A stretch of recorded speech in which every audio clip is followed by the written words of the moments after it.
जैसे जैसे छोटा श्वेत अजीब तरीके से बदलता गया, सबकी आंखों के सामने महिला अचानक अलौकिक गति से राख बन गई। धीरे धीरे काली धुआं भी छट गई और वह औरत सबकी नज़रों से पूरी तरह गायब हो गई।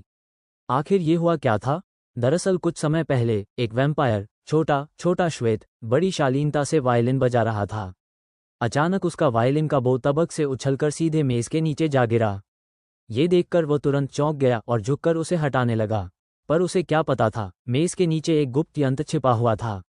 जैसे ही उसने उस यंत्र को घुमाया, अगले ही पल उसके पीछे एक पत्थर का दरवाज़ा धीरे धीरे खुल गया और सामने दिखाई दी दो रहस्यमयी मूर्तियां।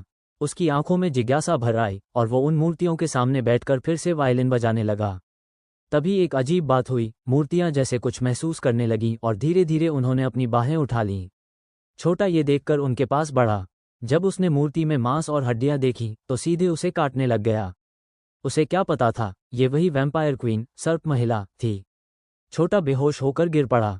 जब होश आया तो देखा कि संरक्षक दाजूंग उसके पास खड़ा था और छोटा खुद एक बिस्तर से बंधा हुआ था।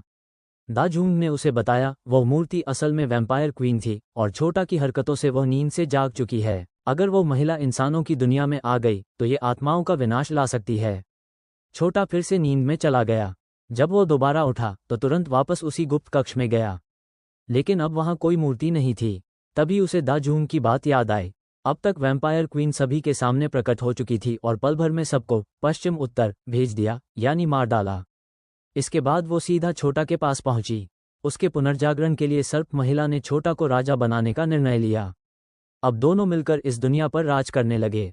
छोटा ने इस प्रस्ताव को मान लिया। जैसे ही राजतिलक की रस्में हुई, अगले दिन वो एक अद्भुत शक्ति का स्वामी बन चुका था। लेकिन जब उसने चारों ओर लाशें देखी तो उसका दिल दहल गया। उसे ये सब स्वीकार नहीं था। सर्प महिला उसे बाकी वैम्पायरों के पास ले गई, लेकिन बाकी वैम्पायर भी उसके खून खराबे से नाखुश थे।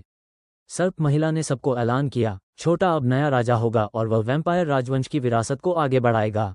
पर छोटा के मन में कुछ और चल रहा था। वह अब सर्प महिला का खून चूसकर उसे खत्म करना चाहता था। रानी ने तुरंत उसे धक्का दे दिया। बाकी सभी वैम्पायरों ने ये देखा और उस पर टूट पड़े। छोटा ने इसी अफरा तफरी में उसे एक ही वार में खत्म करने की कोशिश की और वही बना कहानी की शुरुआत का दृश्य। जैसे ही सर्प महिला राख में बदल गई, सभी को सच्चाई समझ में आई, जो कोई भी रानी को मारता है वो खुद पत्थर की मूर्ति बन जाता है और सदा के लिए सो जाता है। लेकिन छोटी छोटी माई ने खुद को बलिदान कर दिया ताकि छोटा की जान बच सके।